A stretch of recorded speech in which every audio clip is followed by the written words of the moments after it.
अस्सलाम वालेकुम, welcome back to my channel food with art. आज मैं आपके साथ शेयर कर रही हूँ रोल पराठा की रेसिपी एक बहुत ही आसान और यूनिक तरीके से।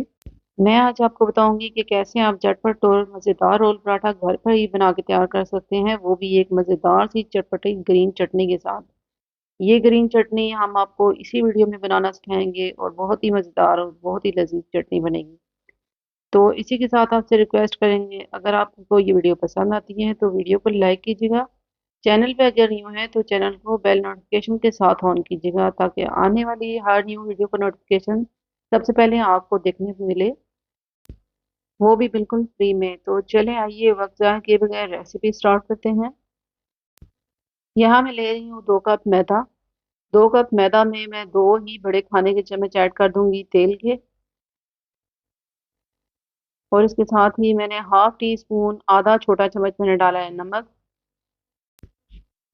तेल और नमक को आटे में अच्छी तरह मैं मिक्स कर रही हूँ। अच्छी तरह मिक्स कर लेने के बाद, मसल लेने के बाद फिर मैं इसमें पानी ऐड कर दूंगी।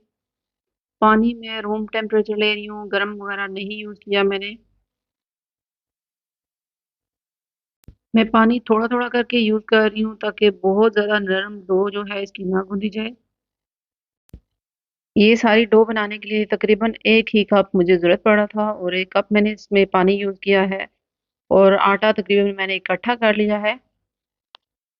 आटा इकट्ठा हो जाने के बाद मैंने इसको अच्छी तरह मसल के गूंद लिया था, गुठलियाँ इसमें से ख़त्म हो गई थी। बहुत अच्छी सी एक फाइन सी डो गूंदनी है। उसके बाद इसको मैं कवर करके रख दूंगी। बगैर लेयर्स बनाए, बगैर तह बनाए, बगैर लच्छे बनाए आपका बहुत ही मज़ेदार और क्रिस्पी पराठा बन के तैयार होगा। ज़रूर इस रेसिपी को ट्राई कीजिएगा, बहुत ही झटपट बन जाने वाली रेसिपी है। तो इसको आटे को अच्छी तरह मैं गूंदने के बाद इसको रख दूंगी तकरीबन 30 मिनट के लिए, ताकि आटा अच्छी तरह सेट हो जाए। कवर करके रखूंगी। उसके बाद एक छोटी सी कढ़ाई में मैंने लिया है एक बड़ा खाने का चम्मच ऑयल। इस एक बड़े खाने के चम्मच में मैंने आधा छोटा चम्मच डाला है अदरक लहसुन का पेस्ट। अदरक लहसुन का कलर चेंज हुआ है तो उसके बीच में मैंने 400 ग्राम ये बारीक क्यूब्स में कटिंग किया हुआ चिकन है बोनलेस, वो मैंने ऐड कर दिया है। और अब चिकन का कलर जब चेंज होगा तो उसमें हम स्पाइसेस ऐड कर देंगे। यहाँ पे कुटी हुई मिर्चें डाली है मैंने 1 छोटा चम्मच, और आधा छोटा चम्मच इसमें मैंने डाली है सुरख मिर्च, और यहाँ पे आधा छोटा चम्मच मैंने डाला है नमक। 1 छोटा चम्मच इसमें तिक्का मसाला मैंने ऐड की है। अब इन मसालों के साथ मैं चिकन को अच्छी तरह 2 मिनट के लिए कुक कर लूंगी मीडियम फ्लेम पे। और इसके साथ ही मैं इसको तकरीबन 5 से 7 मिनट के लिए ढक के रख दूंगी। और चिकन अपने ही पानी में बहुत अच्छी तरह कुकड हो जाएगा और सॉफ्ट हो जाएंगी ये बोटियाँ।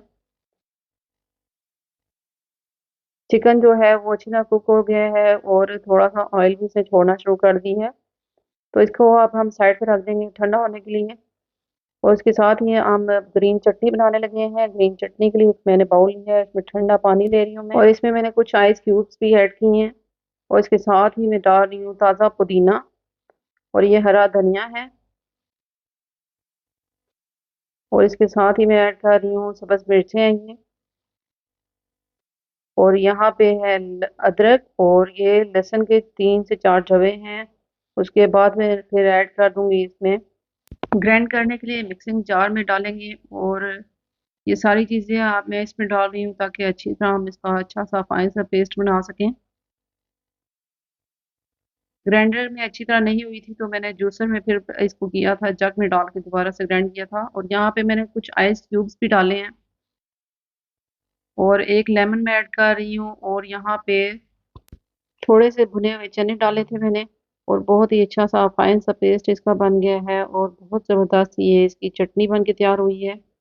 और मैं आपको ये बता दूं कि ये इसमें मैंने बर्फ़ क्यों डाली थी और इसको ठंडे पानी में क्यों रखा था, क्योंकि अगर ये चीज़ें आप मिक्सिंग जार में या किसी में भी ग्राइंड करते हैं तो उसकी हीट से, मिक्सिंग जार की हीट से जो है इसका कलर चेंज हो जाता है। इसमें कोई भी मैंने कलर नहीं डाला, और आपकी चटनी बिल्कुल ऐसे ही ग्रीन रहेगी, मज़ेदार और चटपटी सी चटनी तैयार है। अब मैं छोटे छोटे साइज के 3 से 4 पेड़े बना लूंगी इसके। छोटे साइज के हम इसके बॉल्स बना के तो थोड़ी सी देर के लिए रेस्ट दे देंगे ताकि ये अपनी जगह पे सेट हो जाएं। फिर मैं एक एक करके बारीक सी रोटी बना लूंगी। पतली सी रोटी बना रही हूँ मैं, आप देख सकते हैं कि बहुत ही पतली एक रोटी मैंने तैयार कर ली है। अब इसके मैंने कोई लच्छे वगैरह नहीं बनाने, ना ही तहें बनानी है। ये गर्म होने के लिए तवा मैंने रख दिया था, अब उस पे मैंने थोड़ा सा डाला है ऑयल और इस पे मैं ये रोटी जो है वो डाल रही हूँ। इसको दोनों साइडों से मैं जस्ट सेक लूंगी। मैं इसको बिल्कुल भी इसका कलर चेंज नहीं करूंगी, ना ही इसको रोस्ट करूंगी पराठे की तरह, ना ही हमने इसको डीप फ्राई करना है। दोनों साइडों से इसका कलर चेंज होगा तो मैं इसको उतार लूंगी।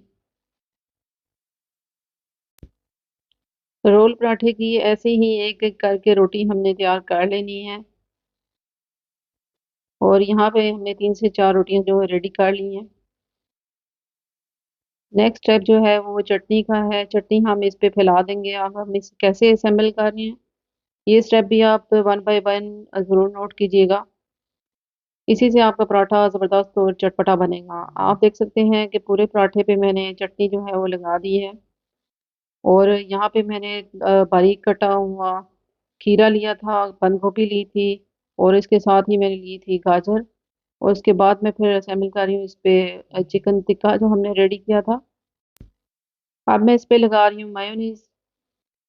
ये तमाम चीज़ें जो है मायोनीज, और अगर चीज़ आपके पास नहीं है तो आप स्किप भी कर सकते हैं।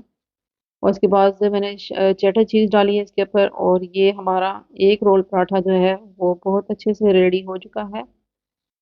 ये अभी कंप्लीट नहीं है, इसके बाद नेक्स्ट स्टेप भी मैं आपको बताऊंगी कैसे करना है। एक एक करके हमने ये जो है सारे पराठे रेडी कर लिए हैं। मैं हमेशा अपनी रेसिपीज में आपने देखा होगा कि कम ऑयल में बनने वाली चीज़ें ही आपको बताती हूँ, ताकि बहुत ज़्यादा चीज़ें भी ना यूज़ हो और ऑयल भी जो है वो बहुत ज़्यादा यूज़ ना हो। ये हमारी हेल्थ के लिए ज़्यादा बेनिफिशियल नहीं है, इसलिए आपने इस पराठे में भी ज़्यादा डीप फ्राई नहीं किया, ना चिकन को डीप फ्राई किया है, ना ही पराठे को फ्राई किया है बहुत ज़्यादा। तो बहुत ही अच्छा और मज़ेदार और क्रिस्पी बगैर लेयर्स में, बगैर तेल और घी लगाए पराठा बन के तैयार होगा, और इंशाल्लाह ये रेसिपी आपको बहुत ज़्यादा पसंद आएगी। रोल मैंने तीनों रेडी कर लिए हैं। इसके बाद मैंने एक तवा जो है फिर दोबारा से गर्म होने के लिए रख दिया है और उसके ऊपर मैं डाली हूँ थोड़ा सा बटर। बटर को थोड़ा सा मैंने डाला है। अगर आपके पास घी है, घी में करना चाह रहे हैं तो घी भी यूज़ कर सकते हैं। और इसके बाद हम इसको ऐसे फ्राई करेंगे। और ये जो पराठा है ये बहुत देर तक क्रिस्पी और ऐसे ही क्रंची रहेगा। दूसरे पराठों की तरह ये सॉफ्ट नहीं हो जाएगा, बिल्कुल ऐसे ही ज़बरदस्त पराठा रहेगा। चारों साइडों से आपने इसको ऐसे ही पकड़ के तो फ्राई करना है बहुत अच्छे से। इन चारों साइडों से ऐसे ही फ्राई हो जाएगा।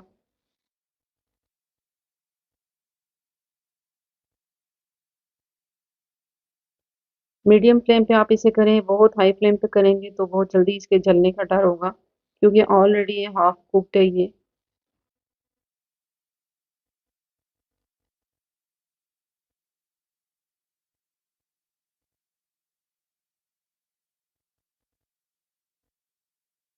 यहाँ मैंने बटर डाल के आप दूसरा पराठा भी फ्राई करना शुरू कर देना है,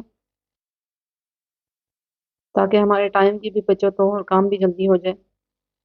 अगर आपके पैन में जगह हो तो आप भी ऐसे ही कर सकते हैं। आप ये तवे पे भी बना सकते हैं, तीनों पराठे इकट्ठे भी बना सकते हैं आप।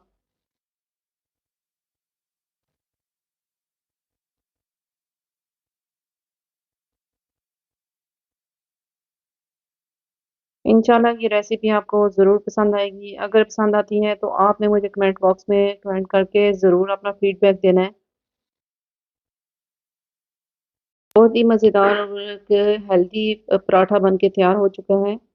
इसे आप कट करके भी आप बच्चों को लंच बॉक्स में दे सकते हैं। बटर पेपर में आप इसे कवर करके बच्चों को लंच बॉक्स में दे सकते हैं। तो मिलूंगी एक नेक्स्ट वीडियो में नेक्स्ट रेसिपी के साथ।